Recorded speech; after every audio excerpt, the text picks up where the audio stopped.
Magandang umaga po sa bawat isa sa atin. Alam ko po na hindi kayo nagluto na kagaya ng iba, kaya nandito kayo. At pista pala ngayon. Mamaya po na lang tayo bumawi sa pista. At unahin muna natin ang isang pagkain na inanda ng ating Panginoon.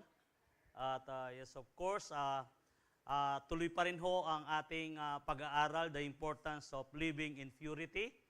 At ikalawang linggo na ho ito na kung saan ito'y series sa kabuuan ng buwan. Sabi ko nga, yung magkadugsong-dugsong ang ating tema na kung saan ang bawat sermon ay patuloy pa rin na ito ho ay sa loob ng isang buwan ay makikita natin kung papaano ang arrangement na ginawa ng ating punong pastor sa tema natin na the importance of living in purity. Last week po, ang ating tinalakay ay purity in God's calling to His children. At ngayon naman pong umaga, ang ating tatalakayin ay purity is a source of freedom and spiritual stability. Kung saan ang kabanalan ang pinagmumulan po ng ating kalayahan at spiritual na katatagan. Kaya nga, sa ating kalagitnahan ay atin naman aaralin muli kung papaano at ano ang ninanais ng ating Panginoon sa ating kalagitnaan at sa ating buhay bilang isang Kristiyano. Kaya nga, dito ho sa aklat ho ng Galatians chapter 1 verse 5, it is a freedom that Christ has set us free. Stand firm then and do not let yourselves be burdened again by a yoke of slavery. So, nakikita po natin kung papaano na ito ay isinulat ni Pablo sa mga taga-Galacia na huwag na muling magpaalipin pa kung anuman ang kanilang pagkaalipin sa kasalanan, sa bisyo, o sa lahat ng bagay na nasambit dito na ito ay bihag ang kanilang mga buhay doon sa espiritual na pamumuhay sa mga taga-Galacia. Kaya po, sa umagang ito, manalangin po tayo. Aming Diyos, nagpapasalamat po kami sa aming kaligitnaan na kung saan muli, O Diyos, kami dinako mo na puno ng kagalakan at mayroong dalang kalakasan sa aming mga buhay. Higit sa lahat, ang buhay na hiram namin sa iyo, ito po, Panginoon, ay aming may presenta sa umagang ito upang kami ay makapagpuri, makasamba sa Espiritu at katotohanan. Ayahan mo po sa aming kalagitnahan ang anumang balakid na humahadlang upang sa iyong salita, Panginoon, ay hindi maintindihan o maunawa. Inihingi po namin ang iyong banal na Espiritu na siyang magligay sa amin ng unawa. Sa ganoon, sa lahat ng salita na aming maririnig, ito po, Panginoon, ay magdadala, Panginoon, ng pakinabang sa aming espiritual na buhay. Higit sa lahat, ang aming pananampalatay lumalim at kami po, Panginoon, ay maging matatag sa darating pang panahon. Anuman ang bugso ng pagsubok, kaya naming harapin sapagkat ikaw ang kasama namin. Kaya nga po, Panginoon, kung may humingi, O Diyos, ng kagalingan sa aming kalagitnahan, ayahan mo na dumaloy ito habang siya'y nakikinig ng iyong salita. At dalangin din namin, Panginoon, kung mayroon po kaming bisita o first time, magpala ka sa kanila, Panginoon, upang sa ganoon, ang lahat ng kanilang marinig ay kanilang mahintindihan, gitlalo sa ikapapala ng kanilang mga buhay espiritual. Maraming salamat po sa umagang ito. Ayahan mo, O Diyos, na ikaw ang sumama sa amin hanggang matapos ang gawain ito hanggang mamayang gabi. Purihin ka at ikaw ay aming pinasasalamatan sa aming kalagitnaan. Ito pong aming dalangin na may pasasalamat sa pangalan mo, Jesus. Amen. Palakpakan po natin ang ating Panginoon. Dito po, iniikayat ni Pablo ang mga taga-Galacia na kung saan sila'y magpakatatag sa kalayaang ito na huwag na niyong ayahan na sino man ang sabi nga na dalhin kayong muli sa pamatok ng pagkaalipin. Sa atin po, mayroon po na pagkakataon na tayo ay nagkakaroon ng maiinang pananampalataya o kaya naman ay dumarating sa atin kung minsan tayo ay nagkakaroon ng anxiety. Itlalo kung mayroon kang dinaramdam sa katawan. At ako nga po sa loob ng isang buwan na naranasan ko nga ang aking paa ay aking inihila-hila at ngayon lang nangyari sa akin na ayaw mawala yung tubig doon sa parang buto na nakaano sa bukong-bukong. At salamat sa Diyos at sa loob ng isang buwan kahapon ay nagkaroon po ng isang hindi na ho namamaga ng masyado at ito ay mayroon ng pagkarga sa bigat ko. At ang daming binigay ng gamot ng doktor. At kaya sabi nga ni Pastor Manny, lagi niyo po kaming ipapanalangin, kaming mga pastors. Kasi una, kami rin ay nakakaramdam ng karamdaman. Walang exempted sa karamdaman. Kasi nga, tayo ay nabubuhay sa ating katawang lupa. Alam niyo po, ang kayang atakiin ng kaaway, yung ating katawang laman na to.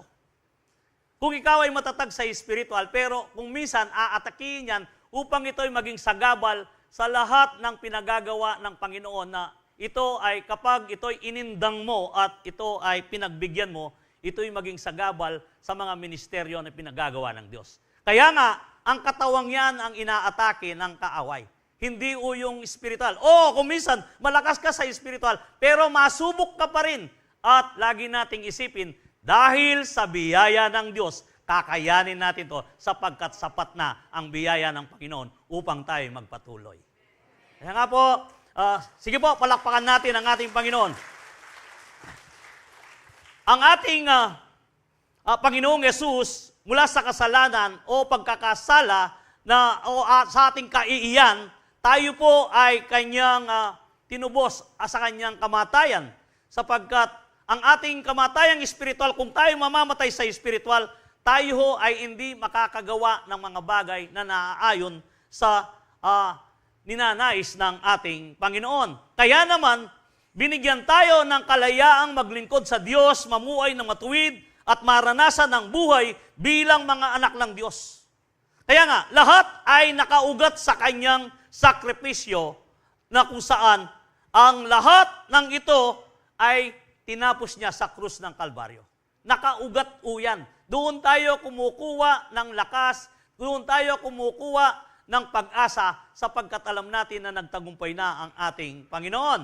Kaya nga sa umagang ito, purity is a source of freedom and spiritual stability because purity overflows from the Lord. Ito po ay nag-uumapaw mula sa Diyos. Ang ibig sabihin po nito na kung saan ang kabanalan ay nag-uumapaw mula sa Diyos. Ang Diyos lamang ang pinagmumulan ng kabanalan.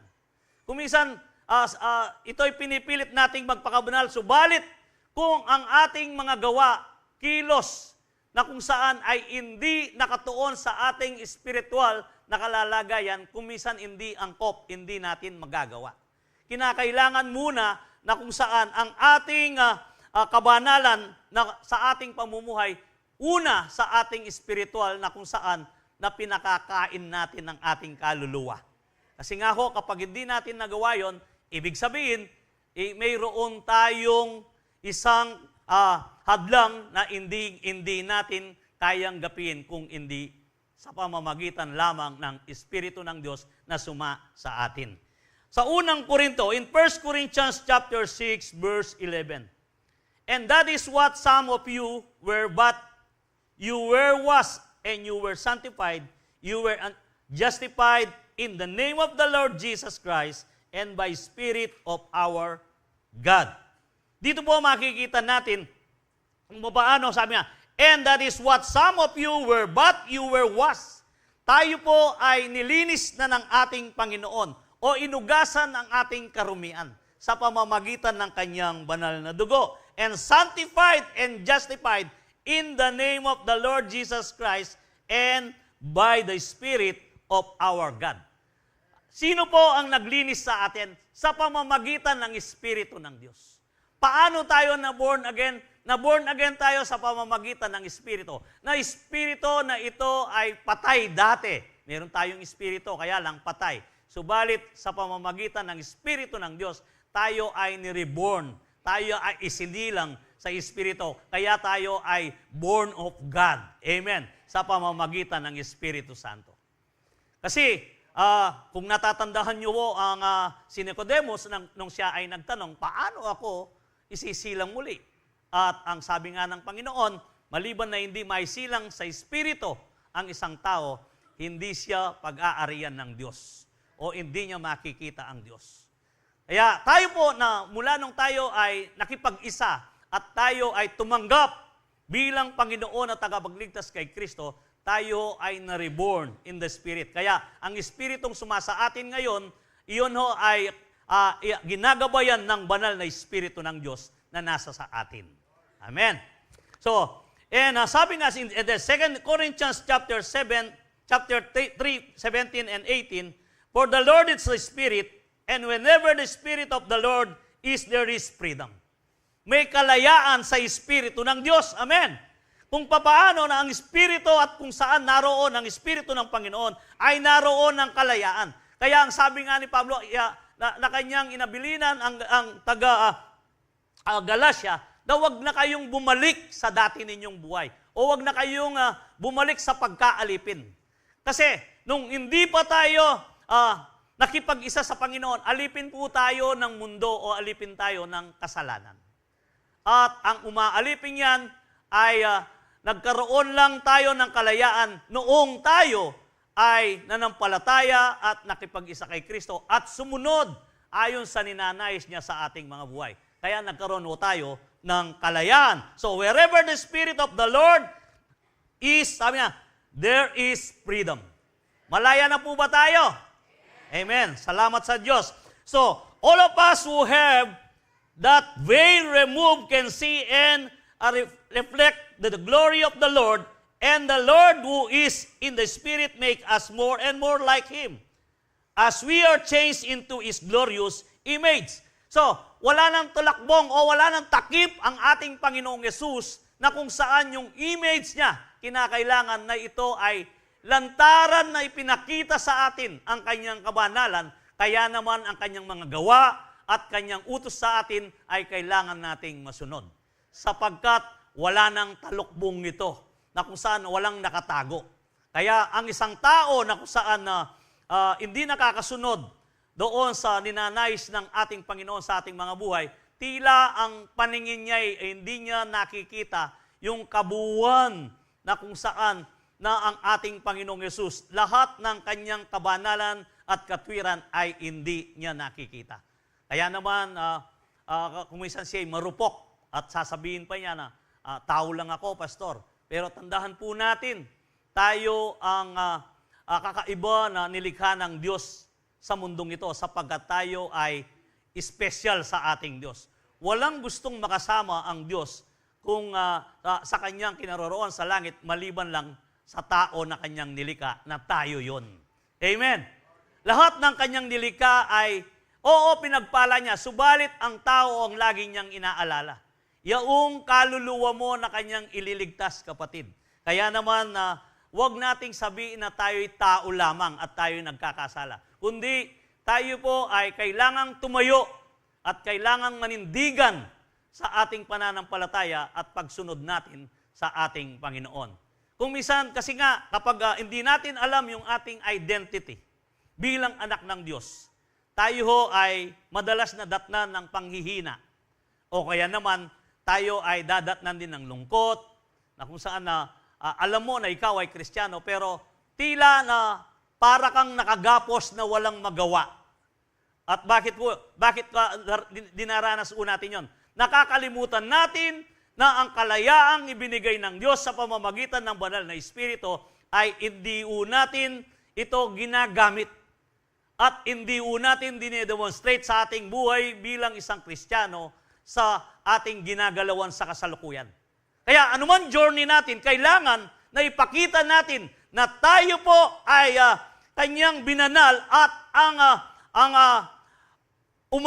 nag-uumapaw na kapangyarihan ng banal na Espiritu upang tayo ay maging matatag sa ating pananampalataya. Kinakailangan lagi ho nating alalahanin yon. Yung kakaiba ka sa mga tao dito sa mundo upang sa ganoon pwede mong i-isolate ang iyong sarili kapag nakikita mo na ang mga bagay na hindi angkop sa Diyos. Kasi kung hindi ho natin laging iniisip yon, parang tayo ay kaparehas lamang nila. Kaya kung minsan ay, nasubukan nyo na po bang pumunta sa isang palengke na maraming tao? At subukan mong mag-isip, kapatid, na sa pagtingin mo sa mga tao na kung saan na hindi alam kung saan dumaan o lahat busy. At sapagkat mayroon silang pagnanasa na bibilhin o kaya mayroong pupuntahan. Pero parang walang direksyon. Ngayon, subukan mong tumayo at sasabihin mo sa iyong sarili, ito kayang mga taong ito, alam nila na mayroong Diyos. Doon mag-iiba ang iyong kaisipan. Mag-i-spark ngayon kung papaano yung espiritu na nasa sayo, na espiritu ng Diyos, ito ay bigla itong ma-rejuvenate na kung saan ako ganito, kailangan ganito ang gawin ko. Kaya kung minsan, nawawala yung ninanais mo na kung saan parang makihalo ka o sang-ayunan mo ang kanilang mga ginagawa sapagkat alam mo na ikaw ay kakaiba sa kanila. Amen. Ito po ang lagi nating ilagay. Kasi kapag hindi mo ginawa yung kapatid, matatangay ka kung ano ang nangyayari. Nagkukwentuhan lamang sa mga bagay na lindol. Ayan, laganap po ang lindol sa kasalukuyan. Lilindol sa Davao, lilindol sa Cebu, lilindol sa Norte, lilindol sa Zambales. Di ho natin alam at araw-araw halos sa lumilindol. At alam niyo po na totoo ang sinasabi ng Panginoon. At daranas tayo ng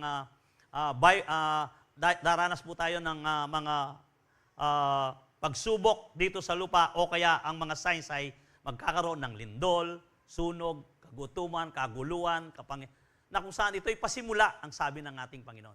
Pero kahit ito'y pasimula, kinakailangan na tayo nakahanda. Amen.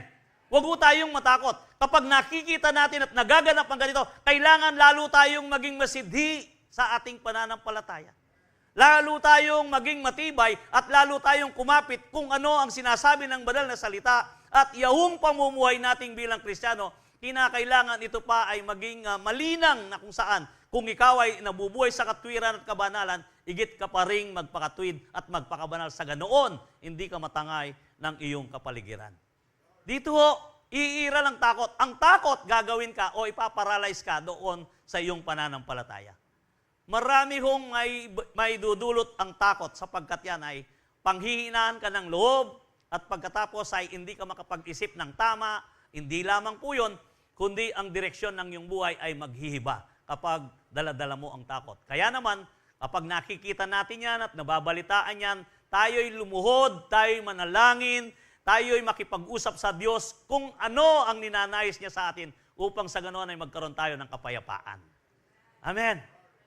Ito ang pinaka-importanteng dapat nating gawin. Yung lumuhod at makiusap sa Diyos, makipagtalastasan kung ano ang nangyayari. At ang Diyos hindi magpapabaya sa kanyang mga anak. Sigurado. Amen. Makita po natin sa ating binasa sa 17, for the Lord of the Spirit, and whenever the Spirit of the Lord is, there is freedom. So all of us, sabi nga, who have that being removed can see and reflect of the glory of the Lord. And the Lord who is the Spirit make us more and more like Him.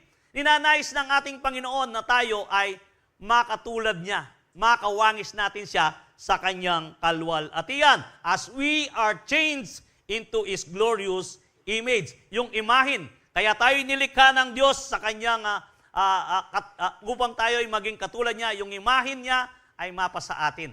Kaya ang bawat isa na mga Kristiyano, madali mo siyang makilala doon sa kanyang pag-uugali, pagkilos, o yung kanyang ginagawa sa lahat sa kanyang buhay. Pwede mong ipakita na kunwari ikaw ay Kristiyano, pero hindi mo maitago yun sapagkat ang tunay na Kristiyano, consistent na makikita iyon sapagkat ang kumikilos sa iyo ang banal na Espiritu. Kaya nga po, hindi pwede mong dayain ang kaming mga pastor. Mga pastor, parang talagang banal yan. Pero di mo alam na kung minsan ay meron din na itinatago ang mga ibang pastor. Buti na lang sa Calvary, wala akong ganon. Amen. At sinisiguro po namin na sa inyo na habang kami ay nangangaral, binabago kami ng Diyos at kami tumatanggap din sa turo niya kung papaano na kami ay karapat-dapat na makapangaral sa inyo upang makita ninyo sa aming pamumuhay na kayo rin naman ay mayroong pananampalataya at gawin nating modelo. Nakikita po natin ang ating senior pastor. Kumisan nakikita niyong umaakyat na parang hindi nakadugsong ang kanyang mga buto, pero pinipilit niya. Bakit? Pagtaas niya rito, ibang lakas ang ibinibigay ng Panginoon sapagkat ang Diyos lamang ang pinagmumulan ng kalakasan at kapangyarihan. Kaya po, tayo rin po, kailangan na makita natin ito upang sa ganon hamon sa atin. Kung ang mga may karandaman ay pinipilit nila na gawin nilang igit na matatag at malakas ang kanilang pananampalataya, what more na kayo po na walang iniindang na karandaman.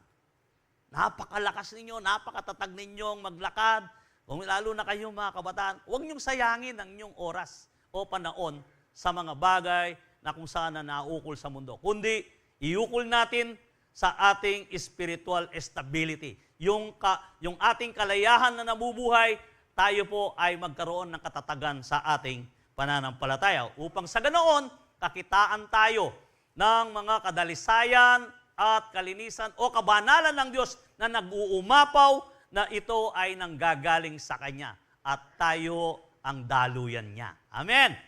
Kaya nga, dito, through the Christ, we're freed from sin and made righteous, yet staying pure takes intentional pursuit of God and spiritual growth. Hindi ito isang bagay na kung saan na parang automatic, kundi intentional. Intentional nating gawin ito na kung saan na itulak natin ang ating sarili. Kung kailan ka tamad na manalangin, kailangan ikaw ay manalangin. Napapansin niyo po ba na kapag gusto mong manalangin ay napakaraming hadlang? Halimbawa, may ginagawa ka sa bahay, sinabi mong mananalangin ako sa ganitong oras. Kung kailan ang sinabi mong oras na ikaw ay mananalangin, napakaraming mga gawain na hadlang na ito ay tila parang sa isip mo ay kailangan mong gawin. Pero tandahan po natin, kung ano ang sinabi natin at yon ay narinig ng Diyos at naghihintay ang Diyos, kailangan tupdin mo ang sa Kanya. Lahat ng gawain na umaadlang ay mabilis na lang na ito'y matapos at mangyari pagkatapos mong manalangin. Iba yung kapangyarihan na nasa sa iyo kapag natupad mo ang ninanais ng ating Panginoon na mayroong pagsunod. Kaya nga, it is not automatic. Hindi ho yan, andyan na kagad yan. Hindi ho. Kundi, meron ho tayong pagpupurisig kinakailangan ito ay gawin natin sapagkat tunay nga na tayo ay nakakagawa pa rin tayo ng mga pagkakasala o kaya naman tayo pa rin ay nagkakamali. Subalit, tandahan mo natin, kumisan pa nga yung ating nagagawang kasalanan ay napakatirible o kakilakilabot na kung saan na tayo ay kinokonsensya. Subalit, sa paganoong pagkakataon, kung minsan parang nawawalan tayo ng direksyon. Ibig sabihin, sasabihin, marumi ako. Di ako karapat-dapat ay nagkasala ko. Wala ako sa mood ngayon. O kaya sasabihin mong, di ko maintindihan ang aking sarili. Bakit ganito? Naguguluhan ako. Alam mo kapatid, ano ang dapat mong gawin kapag ganoon ang nangyayari? Kinakailangan na kung saan ang ating mga sarili ay bigyan po natin ng kusa na kung saan na tayo ay lumapit sa Diyos. Tandahan mo kapatid. Sabi ko nga kaya, it is not automatic. In Galatians chapter 5, verse 16 and 17, so I say, walk by the Spirit, and you will not gratify the desires of the flesh. For the flesh desires what is contrary to the Spirit, and the Spirit what is contrary to the flesh. There they are in conflict with each other, so that you are not to do whatever you want. Mayroon po na, ito ho, ang sinasabi rito na kung saan ang Espiritu, sabi nga, at ang laman ay magkalaban. So I say, walk by the Spirit and you will not gratify the desires of the flesh. Kinakailangan dito ang masunod ang Espiritu upang sa ganoon ang laman ay hindi maging malakas. Sabi, for the flesh desires what contrary to the spirit, and the spirit what is contrary to the flesh. They are in conflict with each other so that you are not do whatever you want. Pumipigil po yan. Kasi bakit pumipigil yan? Kaya pumipigil yan upang sa ganoon na tayo ay magkaroon ng stagnant na spiritual na pamumuhay. Ito ang estratiya ng kaaway na gagamitin niya ang laman upang mapigil kung ano ang ninanasa ng espiritu. Kailangan na alam ho natin ito. Kasi kung minsan ang mga pain ng kaaway ay hindi natin nararamdaman. Maliliit na bagay, pero kapag yan ay kinagat mo, tiyak ang laman ng masusunod at hindi ang espiritu. Kung minsan na, everyday mayroon nung bait si Satan sa atin. Nakakita na po ba kayo ng isang isda na kapag sa palaisdaan ay namimingwit ka, mayroon namang bait, pero hindi niya kinakagat, amuin niya, tapos aalis siya. Nabubuisit ka. What more kung si Satan ang magbigay ng bait at hindi mo ito kinakagat, nabubuisit sa'yo, iiwanan ka niya sapagkat alam niya, matatag ang iyong spiritual na pamumuhay. Ganon din po. Iiwasan ka, hindi kanya pagtsatsagan. Kaya sa atin, kung papaano na ang ating espiritu, lalakad tayo na kung saan na puno tayo ng spiritual na pamumuhay. Yung makalangit na kaisipan, yung mga bagay na pakinabang sa espiritu na ikatatatag ng ating pananampalataya, yun ang ating pangibabawan sa ating mga buhay, hindi yung pita ng laman. Kagaya nito, maraming salamat at hindi kayo nag-intay sa inyong mga bisita sa taanan na piyesta na papag-almusalan nyo lang. Baka nagluto kayo ng torta at saka mga may pandasal na nakaano dyan, iniintay yung... walang masama naman sa pista kung ito ay iyong ginawa doon sa na nagpasya ka sa puso mo para sa pamilya mo na kayo ay magkaroon ng reunion at hindi yung inalay mo kung kani-kaninong patron. Wala akong masama. Sa Bible nga, alos ang Panginoon, nagpipista, linggo-linggo, araw-araw. Pero kailangan lang na ito ay tama ang motibo mo kung ano ang ibig sabihin ng pista. Kaya nga po, mamaya makikipamista ako sa inyo. Hindi lang ako pupunta ng bundok, ang dami ninyo pa naman. Baka mag-ano lang ako, ibig sabihin, pipili lang ako.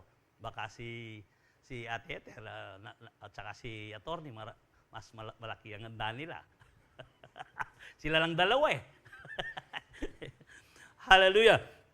So dito, sabi nga, to walk by the Spirit, focus on abiding in Christ.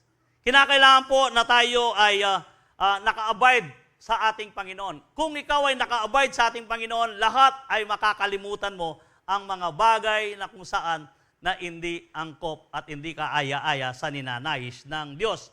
Kasi tandaan po natin, while listening to the God's guidance and prompting, we will surrender our will. Yung kailangan na masurrender natin, lagi po tayong mapagkumbaba at iniisip natin ang kapakanan ng iba. Kung minsan, noon na ganito ako, lagi akong nagagalit sa mga taong tamad. Ewan ko po. Ngayon, alam niyo po, kinorek ako ng Panginoon. Sabi nga ng Panginoon, ang isang Kristiyano, kung tamad man yan, mayroon kang dapat gawin. Hindi yung galit mo, kung ano, yung, baka pagsabihan mo pa ng isang bagay na kung saan ito ay ma-open. Kundi, mayroon kang dapat gawin, ang sabi ng Panginoon. Ang gawin mo ay ipanalangin mo ang taong yan na mabago na katulad mo. Kung minsan po may mga mahinang Kristiyano, kinakailangan na ito ay antabayanan po natin yan. Huwag natin silang kasuklaman, kundi palalahanan na puno ng pag-ibig. Yung iparanas natin sa kanila, yung nararanasan nila kung paano mo sila kausapin na puno ka ng malasakit at pag-ibig. Sa ganoon, tayo po ay makasunod sa ninanais ng Diyos sapagkat ang lahat ng ating ginagawa ay saklaw ng pag-ibig ng Diyos. Kaya ito ay napaka-importante sa atin. So, tandaan mo natin, by relying God's strength and resisting fleshly desire through the self-discipline, you will be empowered to live a Spirit-led and Christ character. Christ character na kung saan ang ugali ng ating Panginoon ang iyong ipamalas sa bawat isa. Paano mo ipapamalas yon?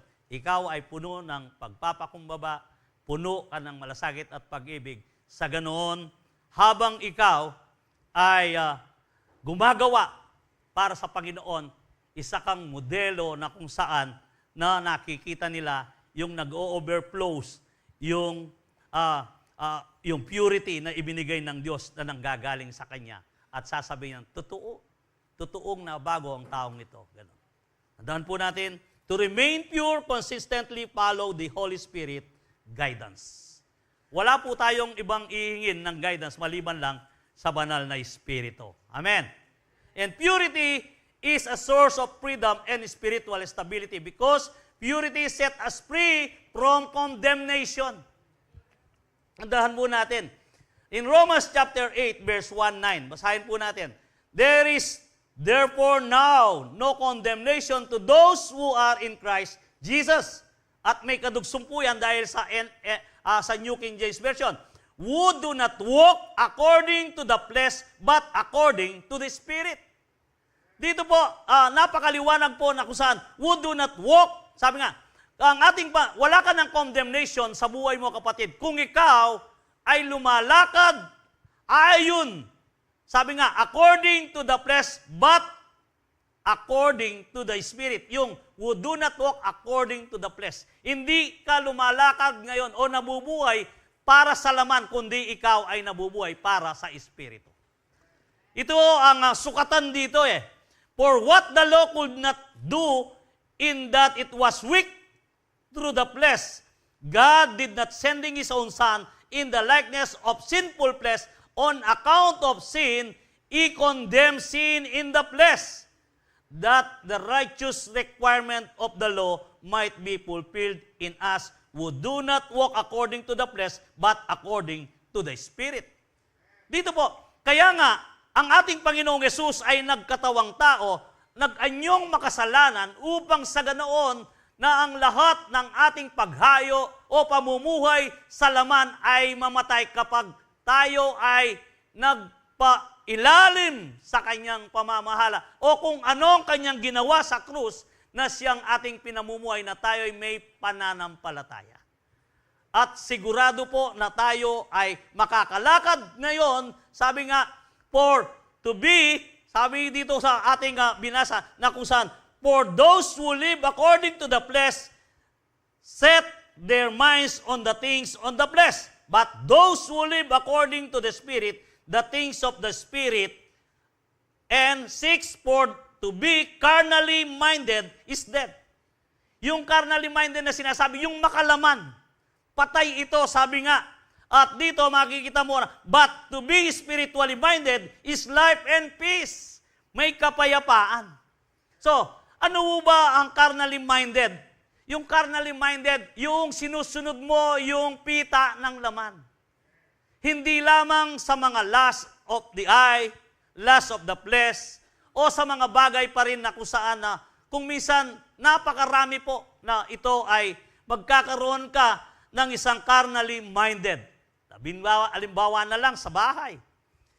Ang ganda na ng iyong bahay, gusto mo, pagandahin mo pa, upang sa ganoon ay malampasan mo ang mga bahay ng iyong mga kaibigan. Carnally minded po yan. Yung walang kasapatan na kung saan na walang hinto, na kung saan na dahil mayroon kang masustain na gastusin o mayroon kang kakayahan na mag-sustain ito at pagkatapos ay iyong pinapaintulutan kung ano ang iniisip mo na maganda. Meron ka ng television doon sa sala na malaki, pagkatapos gusto mo, kung 5 ang kwarto, kada kwarto meron para hindi ka nalalabas. Carnal-minded ho yan. Ito ay mga bagay na kung saan piniplease mo ang laman. Kaya sa pagpasok mo sa kwarto, dahil may TV, panood ka pa rin ng TV, hindi ka makapanalangin. Hadlang ho talaga. Kung papaano na sabi nga na lahat ng bagay ay na piniplis mo ang laman, yan ho ay carnally. Yung carnal na kung saan, carnal ho yan. Sapagkat ang iyong inaalagaan o ang iyong pinipid ay yung laman at hindi ang spiritual. Matuto po tayo na kung saan na kailangan na ang ating spiritual ay mangibabaw doon sa gustong mangyari ng laman. Let's say, sasabihin mo, halimbawa, araw ng pagsamba, kung minsan mayroon kang gagawin at mayroong nakaikayat sa iyo na ito ay sasabihin nilang sideline, malakas. Carnal po yan. Laban pa rin sa ninanais ng Diyos. Bakit? Kasi magpatuloy po tayo, sabi niya, for those who live according to the flesh, set their minds on the things of the flesh. Nakaset na yan. But those who live in according to the Spirit, the things of the Spirit, for to be carnally minded is dead. Tandahan mo ninyo, kamatayan na magiging dulot ng laman. Subukan mo na ikaw ay overtime sa trabaho, madali kang magkasakit. Hindi lamang po spiritual na kamatayan, mauna pa yung flesh. Kung minsan magkakasakit yan, and at the same time, sasabay ang espiritu sapagkat una nang mamamatay ang espiritu at sasabay ang laman. Kasi nga, napapalayo ka sa Diyos. Kaya, kailangan po na alam natin kung papaano at ano ang mga bagay na nangyayari sa atin. Because the carnal mind is enmity against God. Kaaway ng Diyos yan. Bakit kaaway? Inaagaw niya yung panahon para sa Diyos. Kasi nga, lahat na lang iniisip mo, ay kailangan kong gawin ito. Sayang. O kaya kailangan kong gawin ito kasi sa darating na araw, alam ko naman na ikaw ay makikinabang. At lagi mo pong iniisip kung papaano ang pag-imbak. Meron pa nga akong nakukwentuan na Kristiyano sila pero hindi pa sila masyadong malalim. Bakit po ninyo ginagawa na sobra kayong sipag, pero kung minsan hindi naman po kayo nakakapag-attend sa isang buwan, isang beses lang kayo. Kasi, Pastor, baka pag tumanda kami at nagkasakit kami, wala naman kaming ibang inaasahan, wala kaming madukot. Ito ay karnal. Bakit mo pinag-aandaan ng isang bagay na ilalagay ni Satanas na ikaw ay gusto niyang pahirapan o gusto kanyang magkaroon ng karamdaman doon sa iyong pinagpaguran? Carnal-minded yun. Yung lagi mong, bakit? May dala kasing kaisipan na kung saan na, potang tumuha ko, potala na ako, alang sumapa ako, wala akong akwa. So, bakit mo pinag-aandaan yun? Kaya dito sa ating binabasa at ating inaaral, kinakailangan yung mind natin nakaset sa spiritual. Lagi mong ingin sa Diyos na ikaw ay malakas, lagi mong ipagpasalamat sa Diyos na ikaw ay binibigyan niya ng malusog na pangangatawan at lagi mong iniisip na kung saan ang lahat ng iyong ginagawa ay inaandog mo sa Diyos. Therefore, makakalimutan mo ang mga worries, ang mga bagay na kung saan na ininanais ng laman na ito ay pag-andahan mo. Kailangan po, alam po nating ibalansi yan.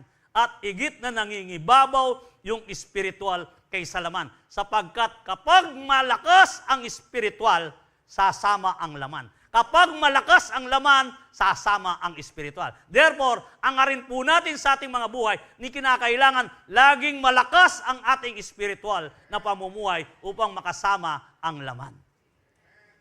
Bakit? Kasi sa laman, anong sabi ng laman? Death. Kamatayan. Spiritually, kumisan, kapag inabuso mo pa yan, aantong pa rin sa kamatayan ng laman. At magkakasakita. Pero dito, sa sinasabi ko rito, but to the spiritually minded is life and peace. Mayroong kapayapaan, amen. Yung payapa ka na wala kang iniisip, payapa ka na anuman ang mangyari, alam mo na mayroong kang Diyos na sinasandalan at alam mo na mayroong Diyos na tutugon sa lahat ng iyong pangangailangan. Yung pong mawawalan ka ng takot, bagabag sa iyong buhay. Mismo ang Panginoon nga, sinabi niya sa chapter 14, verse 1 to 3, bakit ka nababagabag? Sabi niya, dili sana sinabi ko sa inyo, sa bahay ng aking amay maraming tahanan at ipag-ahanda ko kayo. Kapag ito ay natapos ko at ipinaghanda, at ako'y muling babalik upang suguin ko kayo, upang kayo ay aking kunin, sapagkat kung saan ako gusto ko, nandun kayo, ang sabi ng Panginoon. Ibig sabihin nun, inihanda ng Panginoon. Yun ang mga bagay na kung saan na ninanais niya sa atin. Kung ang iyong will ang susundin mo, iba. Taliwas doon sa spiritual na sinasabi ng Biblia o banal na kasulatan. Kaya nga, because the carnal mind is enmity against God, for he is not subject to the law of God. Hindi raw subject, sabi nga dito, nor indeed can be. So then, those who are in the flesh cannot please God. Kung ikaw ay nasa laman, hindi mo mabigyan ng kapurian ng Diyos. Lahat na lang, iniisip mo, laman. Kaya, mabuti pa yung mga Kristiyano na kung minsan ay makita mo,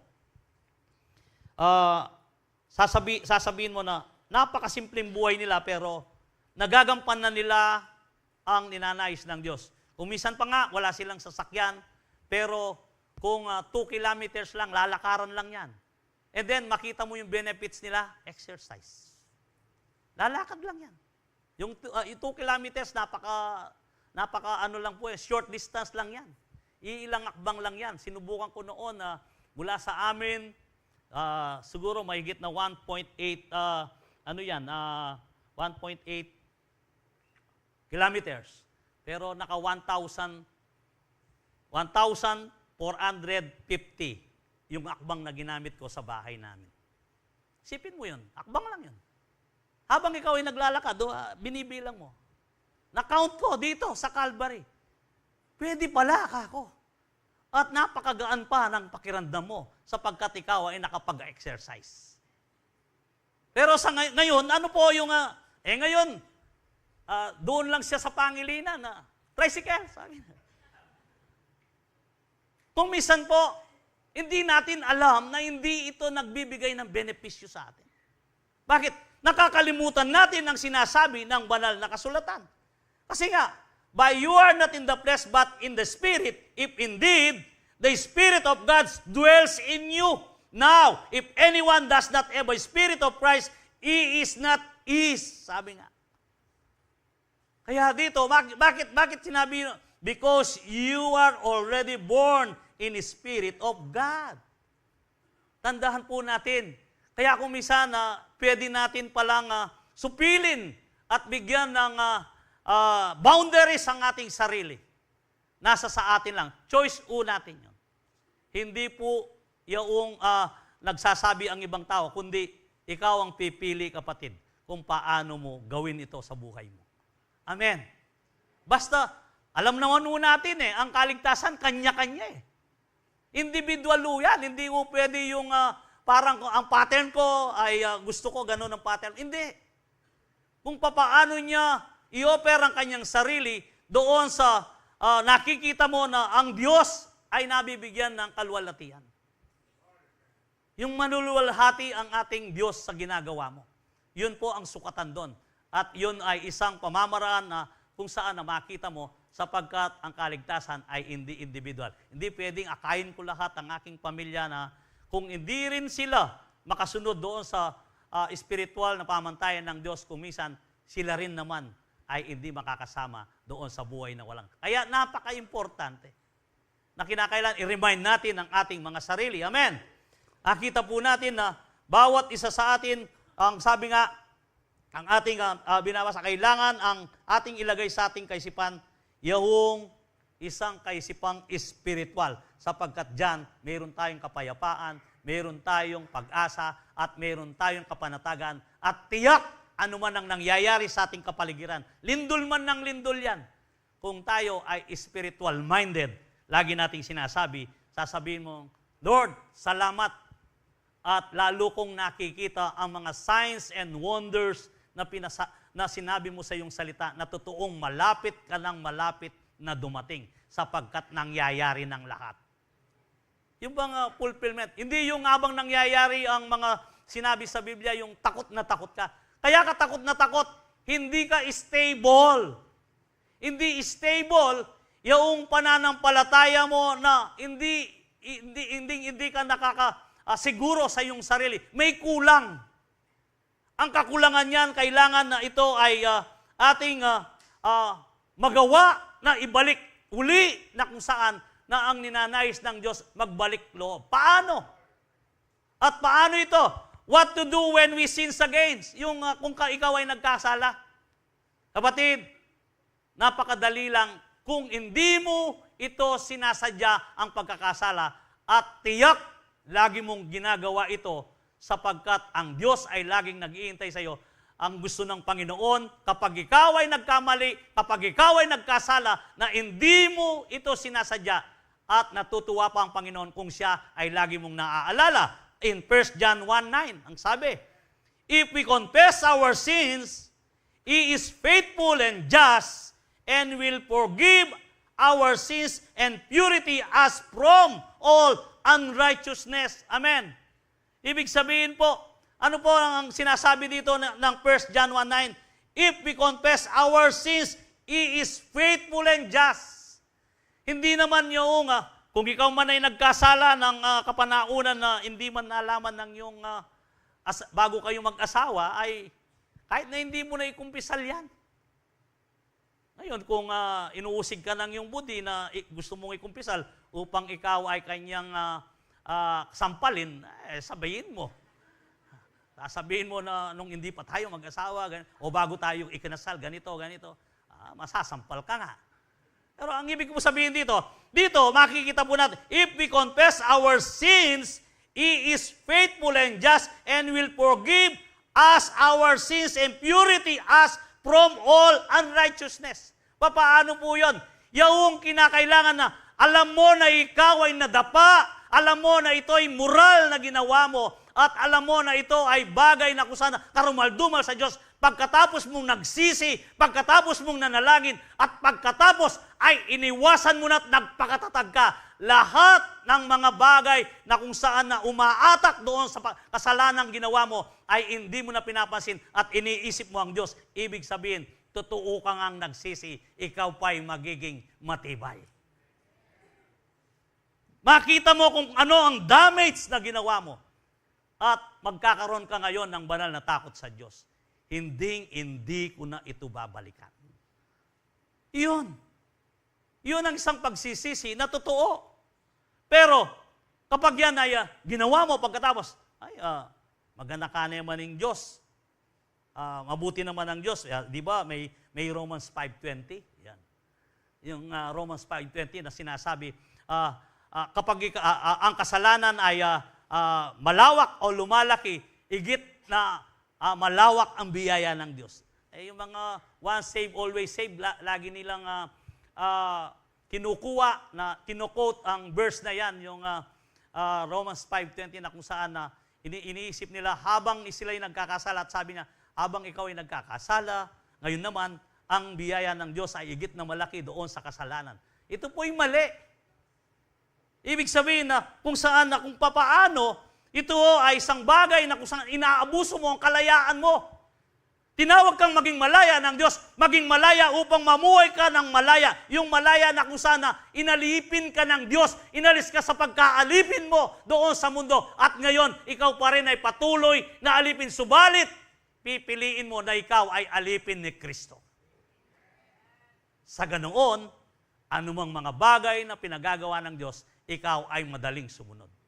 Pero kung binabalikan mo pa yung pagkaalipin mo sa mundo, ay ibang usapan na yun. At tandaan mo, kapatid, tiyak, hindi ka patatawarin ng Diyos sapagkat sinasadya mo. Pero yung mga bagay na nagkamali ka, nagtimpi ka, pagkatapos umiyak ka sa Diyos, sasabihin, Lord, kanina, gusto ko nang patulan yung driver na nag-cut sa akin. Pero salamat, Lord. Pinaalala mo sa akin na ako ay kailangan magtimpi, mayroong pagpipigil sa sarili. At ito ay inuhonor ng ating Panginoon. On the spot, aalisin niya ang iyong kamalian at kasalanan. Pero kapag yan ay pinlano mo, o kaya naman ay nag-e-enjoy ka sa paggawa nun, ibang usapan na yon. Yon ay patungo sa kamatayang espiritual. Tiyak. Kaya, iba ho ang sinasabi rito na kung saan na ang ikukumpisal mong pagkakasala at pagkakamali. Kaya nga, dito, confessing our sins brings God's purification and complete cleansing. Nililinis tayo ng Diyos. Yung kompleto, wala siyang itinitira. Lahat po tayo ay nilinis na ng Diyos sa Kanyang salita at sa pamamagitan ng Kanyang banal na dugo at ng Espiritu Santo ng Diyos. Amen. Kaya nga, ang sabi nga, kung minsan na, ang ating Diyos ay banal. Kaya, nabanggit nga ni Pastor Manny na kung saan na 3 times, holy, holy, holy. The Lord God Almighty. Kasi nga, yung triune God na kung saan na holy, banal ang ating Ama, banal si Jesucristo, banal ang Espiritu Santo. Kaya 3 beses na holy, holy, holy. Yung sinasabi dito sa Revelation na kung saan na tinutukoy niya, tutungang banal at iisang banal at ninanais ng Diyos na tayo'y maging banal sapagkat sa pamamagitan ng ating Ama, siya'y banal at ang ating Panginoong Yesus ay banal at ang banal na Espiritu ang sumasa atin. Amen. Kaya kaya po nating magpakabanal at magpakatuwid. Amen. Yung iba hindi kaya. Kailangan na hingin po ninyo kung hindi nyo kaya sa banal na Espiritu. Sa ganoon, kakayanin nyong magpakabanal at magpakatuwid. Lagi nyong isaisip yon sapagkat banal ang ating Diyos na sinasamba, na kung hindi tayo makasunod sa Kanyang kabanalan, sayang ang ating pinagpaguran. Amen! Kaya nga po, pilitin natin ang ating sarili, sabi ko nga. Kung kailan ayaw ng ating sarili, doon natin itulak upang sa ganoon, magawa natin ang mga bagay ninanais ng Diyos sa atin. And purity is a source of freedom and spiritual stability because purity protects our God's given freedom. Mayroon ng proteksyon ang ating Diyos sa kalayaan natin. Tayo ay pinoproteksyonan ng ating Panginoon sapagkat tunay nga na kung saan ang bawat isa sa atin, tayo ay ayaw niyang mapahamak. Ang kabanalan sabi nga, ang kabanalan niya ay nag-iingat sa ating kalayaang ipinagkaloob ng Diyos. Yung kalayaang ipinagkaloob ng Diyos, iniingatan pa rin niya tayo sa pamamagitan ng Kanyang banal na Espiritu.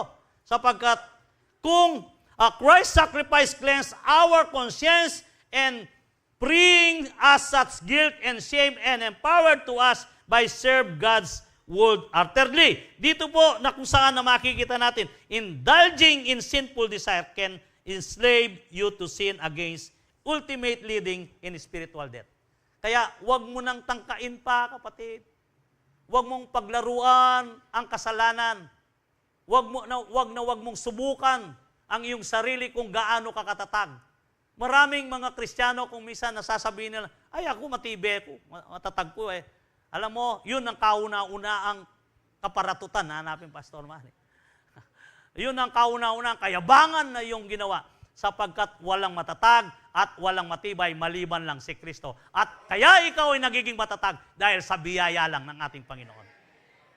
Kaya kapag sinabi mo yun, iba ako. Hindi ako masupil ng tukso kasi matatag ako.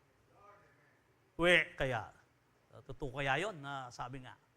Kaya tandaan po natin, huwag nating sabihin na tayo ay matatag at malakas, baka ikaw ay mabuwal at hindi ka na makatayo. Ito ang sinasabi ng kasulatan. Kaya dito, makikita ho natin, Romans chapter 6, verse 15 and 18. Well, then since God's grace has set us free from the law, does that mean ye can go on sinning? Ano ang sinasabi rito ni Pablo sa mga taga-Romas? Well, sabi niya, then, since God's grace has set us free from the law, sa biyaya ng Diyos kayo ay pinalaya sa Kanya na kung saan na ang sabi, does that mean we can go on sinning? Yes, sabi nga dito, of course not. Anong sabi ni Paul? Of course not, ang sabi ni Pablo. Don't you realize that you become the slave of whatever you choose to obey? Yes, can be slave to sin in which leads to death. Kung ang kasalanan ang siyang umaalipin sa iyo o ang mundong ito ang siyang umaalipin, ikaw ay darating sa kamatayan. Sa dulo ng iyong buhay, kamatayan yan. talagang hindi ka magsasucceed bilang isang Kristiyano sa iyong pananampalataya. Kaya ang sabi nga rito, kung saan, or you can choose to obey God which lead to righteousness living. Dalawang pagpipilian mo. Kaya sabi nga ng ating Panginoon, you cannot serve two masters. Mammon or God. Ang ibig sabihin ng mammon, yung pera, ang pera ay ugat ng kasalanan kapag minahal mo. Kaya ang lahat ng karnal na ginagawa mo ay napapaukol sa pera. Therefore, hindi mo ma-please ang ating Panginoon. It is impossible to please God without faith.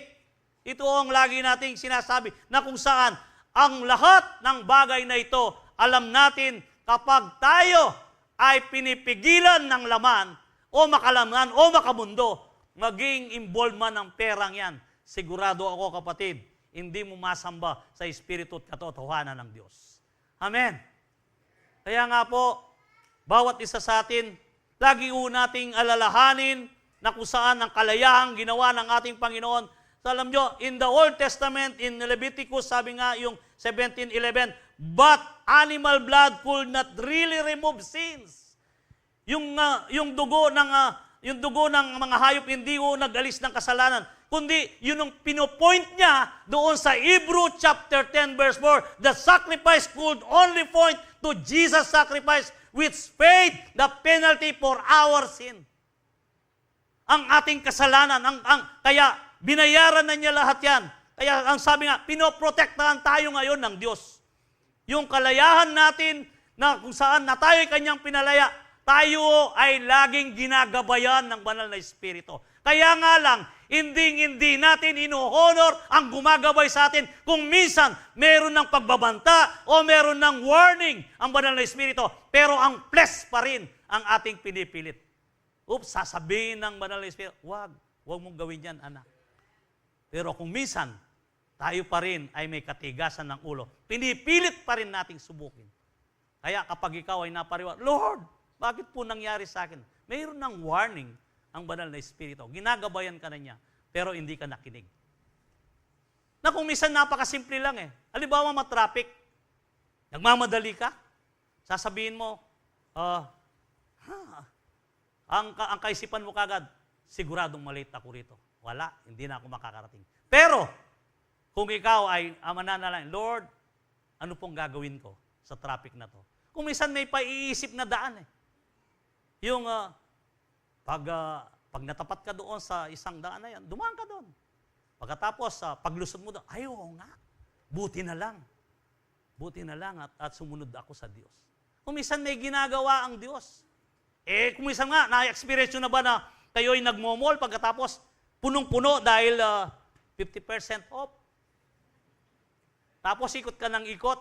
Pero pagbungad mo pa lang, Lord, hindi naman po ako bibili ng 50%. Iba naman po ang lakad ko. Meron lang akong appointment sa SSS. Bigyan niyo po ako ng favor na kung saan ako ay makapag-park. Maya-maya, may aalis. Bakit? Kasi nga, ikinonsult mo kay Lord na totoo yung sa puso mo. Kaya sa malihit na bagay, gumagawa ang Diyos, kumikilos siya at nagbibigay ng warning. Kailangan po na tayo'y sensitibo. Hindi tayo nabubuhay para sa ating sarili, kundi nabubuhay tayo para kay Kristo at ang may hari sa atin, ang Panginoong Yesus. Di natin pag may hari yan. Kaya ikonsulta natin sa Kanya upang sa ganon hindi tayo dumanas ng kapamakan.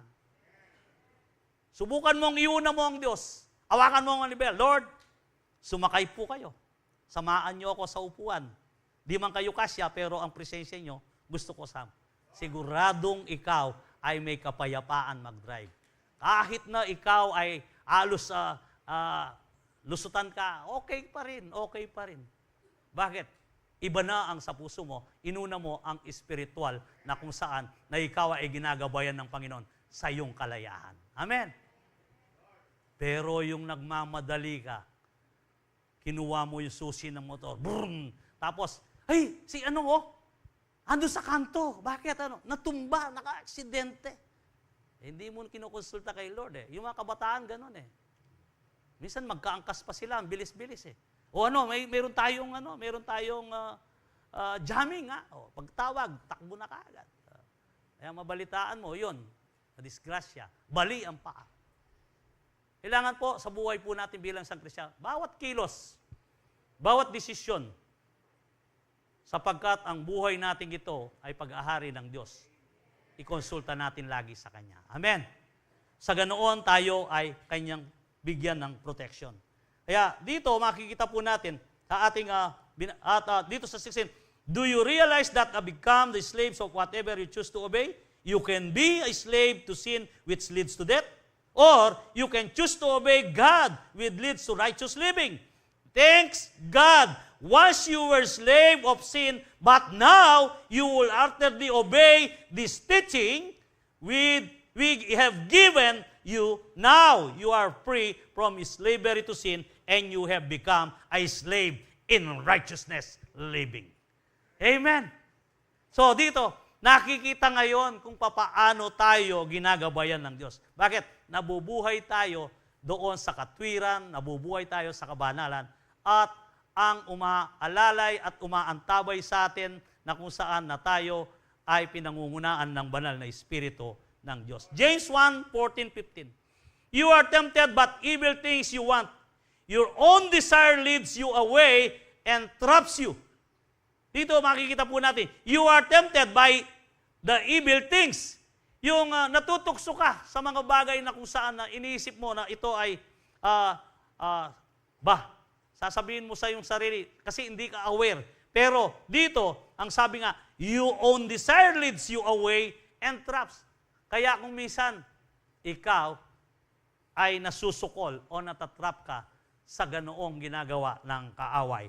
And your desire grows inside you until it results in sin. Sabi nga, then the sins grows bigger and bigger and finally ends in death. Makita mo, maliit lang ang inumpisaan, pero dahil sa hindi mo pinapansin at hindi mo kinukonsulta sa Diyos, parang okay lang. Sa dulo naman ay hindi na okay ka lang. Itiltil na nakangaslam. Kaya anong mangyayari? Nagkawatak-watak ang buhay mo. Ito, totoo ito. Nararanasan natin sa ating mga buhay ang lahat ng ito. Kasi nga, ito ang pangyayari na kung saan, kapag hindi tayo naging sensitibo at kapag hindi natin na binigyan ng pagpapaalaga ang nag-iingat sa ating kalayahan na ipinagkaloob ng Diyos, na kung saan ang banal na Espiritu ang siyang nag-iingat sa iyo, kapatid. I-acknowledge mo siya lagi para hindi makasingit ang ibang espiritu. Kaya, kasi iisa lang ang katawang yan na kung saan na pwedeng pamaayanan eh. Kapag hindi namamahay ang banal na Espiritu, nasa labas siya. Hindi namamahay eh. Sino ang mamamahay ngayon? Ang espiritu ng demonyo. Pero kung nandito ang Espiritu ng Diyos, na ang banal na Espiritu, saan ang espiritu ng demonyo? Ligid-ligid yan mo. Wala ka. Pero bakit hindi siya makapasok sa iyo? Sapagkat malakas ang espiritong nasa sa iyo. Amen. Kaya simple mo po. Kapag binabasa natin ang salita ng Diyos, tuturuan tayo ng Diyos kung paano natin ito pwedeng gawin at kung mga anumang estratiya ng kaaway, nalalaman natin kagad ito. Yung amoy pa lang, alam mo na. Amen. Kaya kung gusto kang ibudol-budol ng tao, balo ko na ini. Ayan. Ganon. Pero kung wala kang ganon na, wala kang consultation sa Diyos, pag nagsalita ng mahaba yan, pagkatapos, naiganyo ka na. O sige, ano pang gusto mo? Pag alis niya yan, bakit ko naibigay yon? Kasi nga, ibang espiritong nasa sayo. Mahina. Pero ang espiritu ng Diyos, higit na malakas ang espiritong nasa sayo, sabi nga sa 1 John 4:4, na kung saan kaysa espiritu ng mundong ito. Amen. Therefore, kailangan na ito ay kailangan nating i-honor upang sa ganon ang proteksyon na binibigay sa atin na kalayahan, na mabuhay, na mayroong kapayapaan, makakamit po natin bawat isa. Hebrews chapter 9 verse 14. Sabi nga, how much more then will the blood of Christ, who through the eternal Spirit offered himself unblemished to God, cleanse our conscience for acts that leads to death, so that we may serve the living God. Anong sinasabi na? Cleanse our conscience from acts that leads to death. Yung mga bagay na kung saan na hindi angkop at hindi tama, yung mga bagay na kung saan na ito'y magdadala ng kapaamakan o sa ikahihina ng ating pananampalataya at mamamatay ang ating espiritu, nililinis ng Diyos yan. Pwede mong gawin na ikaw ay magpuri, ikaw ay manalangin. Yung kapag ikaw ay nalulungkot, kapatid, magpuri ka sa Diyos. Habang nagwawalis ka ng dahon ng mangga, kasi yung mangga namin doon, kalat na, pero ako'y magpupuri sa Panginoon. Hindi mo pala alam, yung kanta-kanta mo, tapos na. Napakadali lang. Totoo ito. Kasi nagpupuri ka at nananalangin. Kung minsan, mayroon pang gagawin na ipakita ng Panginoon sa iyo sa mga ginagawa mo, yung magpapaalala.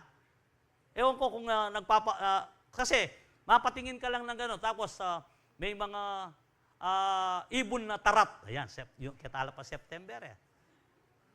Hindi yung boom tarat-tarat yung bakala ninyo boom tarat. Yung maingay na kumakanta. Kung minsan nga mapapaano kaya? Ang ganda ng kanyang ang ganda niyang kanyang awit.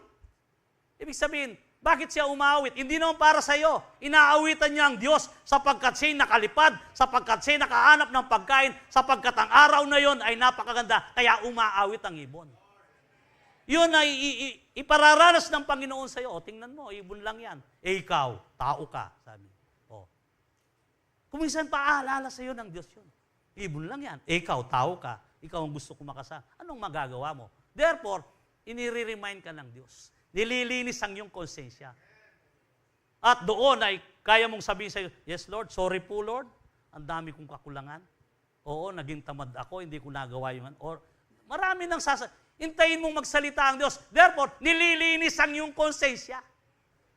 Pagkatapos, nababago ang iyong sarili at yung ginawa mong yon ay hindi mo nagagawin. Ito ang sinasabi ng verse na to. Kaya inaayaan mo kung papaano ang Diyos ang siyang nagbibigay ng kalayaan sa iyo. Binigyan kang kalayaan ng Diyos, malayang gumawa para sa Kanya. Malaya na magpuri, malayang manalangin, malayang tumulong, malayang ipakita na si Kristo ay buhay na Diyos. Ang kalayaan yan ang iniintay ng Diyos. Hallelujah! And Christ's sacrifice cleansed our conscience, freeing us from guilt and shame, and empower us to serve God wholeheartedly.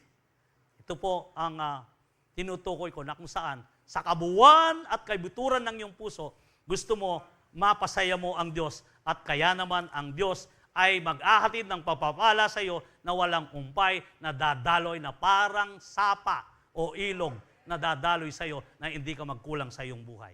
Romans chapter 6 verse 11-13. So you also should consider yourself to be dead to the power of sin and alive to God through Christ Jesus. I-consider mo ang sarili, patay na ako sa kasalanan. Kaya si Paul, lagi niyang pinapatay ang kanyang sarili. Every day pinapatay ni Paul. Kapag siya ay nakakasumpong na gusto niyang gawin ng isang bagay na hindi niya magawa, na kung saan sabi niya, patay na ako sa kasalanan. At ako ay kasamang napako kay Kristo. At ang nabubuhay sa akin ngayon, si Kristo mismo at hindi na ang aking sarili. I-remind mo ang iyong sarili, kapatid.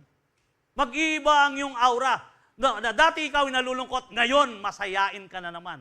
At ikaw ay may kalakasan, taglay sa kapangyarihan ng Espiritu ng Diyos. Do not let sin control the way you live. Huwag mong hayaan ang kasalanan na mag-control sa iyo. Do not give in to a sinful desire. Do not let any part of your body become an instrument of evil to serve sin. Instead, give yourself completely to God. Huwag mong ipagamit anumang bahagi ng iyong katawan sa bagay na kung saan hindi nakapagbibigay ng kaluguran sa Diyos.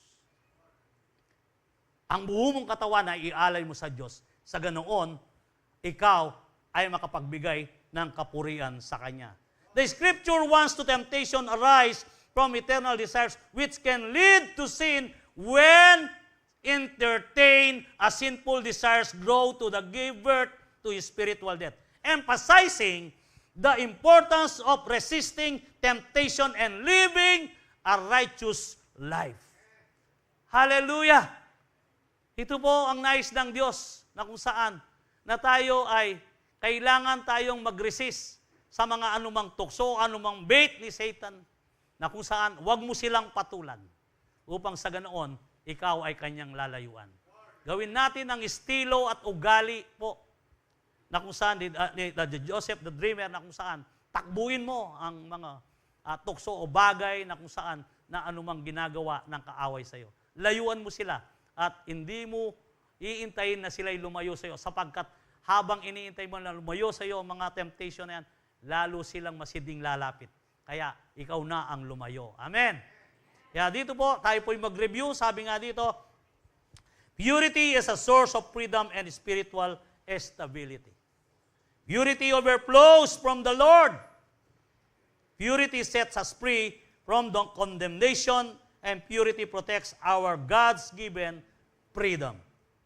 At sa last verse po, sa ating inawit kanina, ang sabi nga ng ating awit, dito po, kung bakit inawit natin yung cleanse us, linilisin ang ating kamay ng ating Diyos dito sa Psalms 24 verse 3-6, who shall ascend the hill of the Lord, and who shall stand in His glory place? He who has clean hands and pure heart, who does not lift up his soul to what is false, and does not swear deceitfully. He will receive blessing from the Lord and righteousness from God of his salvation. Such is the generation of those who seek Him, who seek the face of the God of Jacob. Ito pong inawit natin kanina. Yun lamang na mayroong malinis na kamay at purong puso. Yung lamang na may malinis na ginagawa, kaya kamay ang nilagay dyan sa Psalms. Kasi, alin ba ang gumagawa? Kamay. Di naman siguro gumagawa yung bibig na, yung iba na walang kamay, pero kung minsan paang ginagawa. Pero tayong may kamay. Kaya dito, na in-specify ng ating, ano man ang ginagawa ng ating kamay, kinakailangan, ito ay matuwid at kaaya-aya sa ating Panginoon. Amen. And pursuing purity means seeking God's will above all, resulting in His blessing and eternal salvation. Ito ang magiging resulta sapagkat kung tayo ay magpatuloy doon sa kabanalan na siyang pinagmumulan ng ating Panginoon, siya lang, at ang spiritual nating kakayahan na kung saan na magiging matatag ito, tayo po ay laging umasa sa Kanya at atin ang ibigay ang ating sarili sa ating Panginoon sapagkat sa Kanya mayroong kasiguruan. Tiyak. Kaya kapatid, sa umagang ito, tatanggap po tayo ng banal na apunan at muli alalahanin mo kung anong ginawa ng ating Panginoon sa iyo. Ibalik mo ang iyong nawawalang pananampalataya na kung saan umingi ka ng kapatawaran. At ang Diyos naman ay handa siyang tanggapin ka kung ito ay sincero sa iyong puso. Kaya tayo po ngayon ay tumayo at tayo ay kumuha ng elemento, tayo ngayon ay